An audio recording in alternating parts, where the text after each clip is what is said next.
Basically, humanity de-evolves or splits in its evolution between mankind and what we call half-breeds.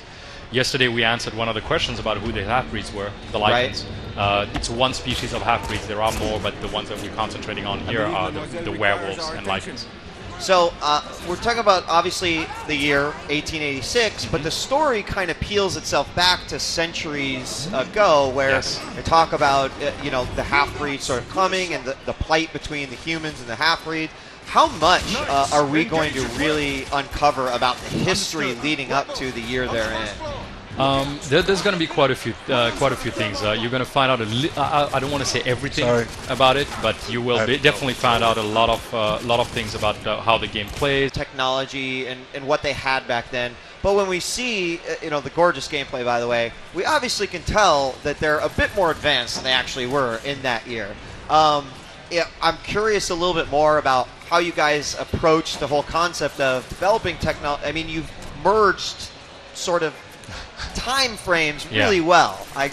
The tricky thing was exactly that, merging the time frames. Merging it meant for us to stay believable, we needed to use things that existed at the time and just twist it enough that people would believe that it existed in the form that we have. For example, here you see the thermite gun. Thermite actually is aluminum iron oxide. It actually exists, and you can, basically melt it the way you do basically in the game. The twist for us is we've made it into a weapon. The lightning gun that Isabeau is holding actually on the side over there is basically built on Tesla's inventions at the time. We tried to basically do as much as we could by keeping that believability, by making sure that everything we built had some kind of reality in the 1800s. So although it is, like you said, a melding, it's funny how even we start questioning whether some of these things actually were true at the time as we keep on building them. So, the other great thing is that in this day and age, new IPs are something that gamers celebrate. And I feel like just reading up a little bit on the lore, the backstory, because as I mentioned, sort of the struggle for centuries, I feel like there's already, the franchise capability in something like this. I know we're getting a little ahead of ourselves, right, because the game is still... But, when you see something really polished and has such a sort of depth to its story, I kind of feel that way. What can you tell me about the characters as far as establishing them as, these gaming icons as well? That's again, one of the biggest drives, right, when you create an IP. There's so much work that we're putting to create these characters. I mean, from the get-go, from the past history, the character sheets, how they came to be, all of that is already existing. It's all stuff that was written, we have, and we keep. We're going to slowly reveal things about them because that's the fun part. Some of these guys are hundreds of years old. You have to remember that they have had a life that is far beyond what a human would live through. So, I mean, there's of course that work, there's the writing work that went into the script, but there's also the actors. Everything you see in this game is motion captured. Even the gameplay, although it's fully playable and all that stuff, we made sure that every move felt real. So we have stunt actors, performance actors, talent, SAG talent, doing all of this stuff so that they remain true to what you would expect out of a real character on film. The beauty of it is that that's what it took to build all these characters: Galahad, Igraine, Percival, and Lafayette. Is it, we're in the dawn of the next generation, with the motion capture and obviously the realism that we see here. People look at that from a previous generation, they're like, I feel like I'm watching all CG, but we're dealing with next generation hardware here. Mm-hmm. Do you feel like the Order 1886 really starts to showcase to us, hey, this is what's possible, this is how good this stuff can look? Oh, well, I hope so. The goal for us certainly was to, when we started working on this franchise, to explore what could be done in next gen. At the time when we started, there was no such a thing. Of course, we could just speculate. So, our artists and our technology people really had a blank sheet, and in a way, since we kind of skipped the PS3 generation, it worked to our advantage because we shot from the sky and then we took it back down until it worked. So it's one way to go about it. So I did see someone real quickly in chat mention a little bit about the healing. Wondered if maybe you could talk a little bit about the healing, the what they discover. They discover something that helps them with this healing. So the black water, Yes. it's something that we introduced in the game. It's something that you'll find out more about in the story itself. Okay. But the interesting thing about it, gameplay-wise, that it does allow you this healing and regenerative possibility. You saw Percival actually drinking it right there. The player is going to be able to use it in the game to do a few things. I mean, like he uses the black water to heal, of course. But in this gameplay sequence that Andrea is playing right now, you'll see what he's going to do. It's an ability called Black Sight, and Black Sight is a secondary effect of using black water for ages, and it hones their skills. It basically gives them this possibility of slowing down time. Actually, they're going faster than anything else, and target very, very precisely each of the enemies. So Blackwater has a life in this game that is beyond just the regeneration. It is an integral part of the IP. Okay, and forgive me if I start to get into some details I can't really talk about, but in everything I've seen so far, it looks like you've got the team experience, sort of, your lead characters working together. Mm-hmm. Will we see a focus on individual characters, or will we always be sort of acting as a team? You will see a lot of focus on individual characters as well. There's going to be a lot of ins and outs for the characters. They're going to come into gameplay, they're going to come out. Okay. You're going to have moments where you're four, so when you're playing with 3 people, when you're playing with 2 people, and also when you're playing solo.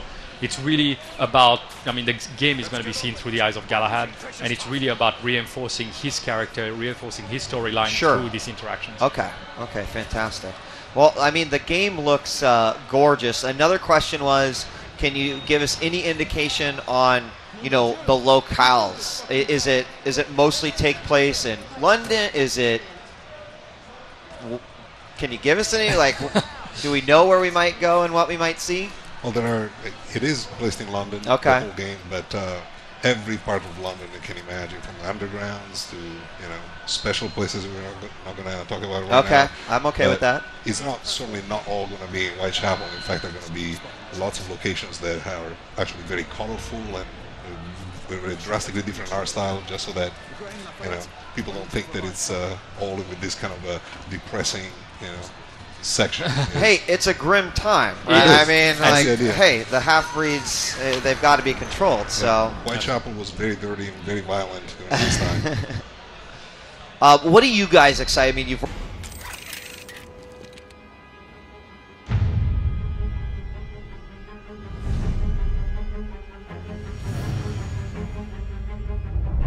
A war without end requires a soldier without end. Grain, we're in position! Move out! I once believed it. Take his arms. But in this age, the convictions of a knight hold little comfort. Not when I fight those I once bled to protect. Go!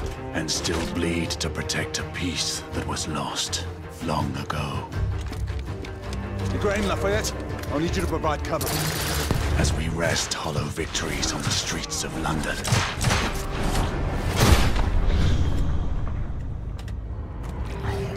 The hidden enemy readies our defeat.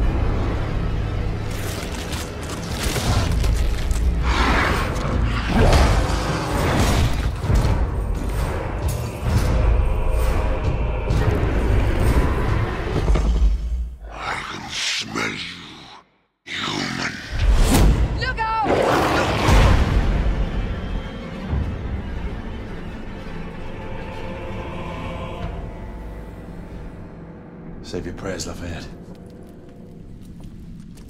There is no God to help him.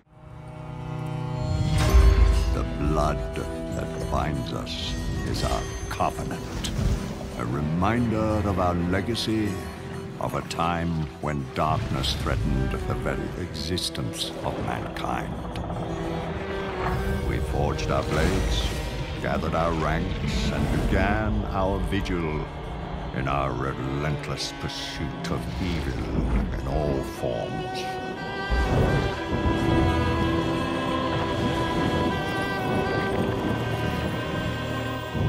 And for centuries, we have struggled against an unyielding and determined foe.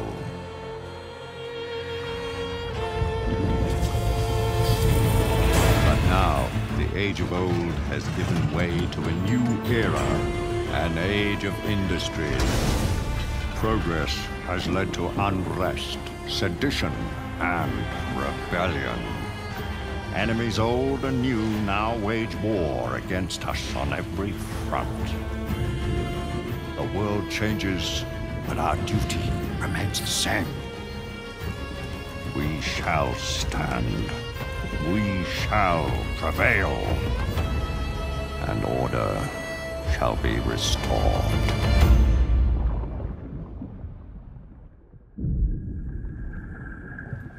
Such indiscriminate slaughter. I've never seen its like before.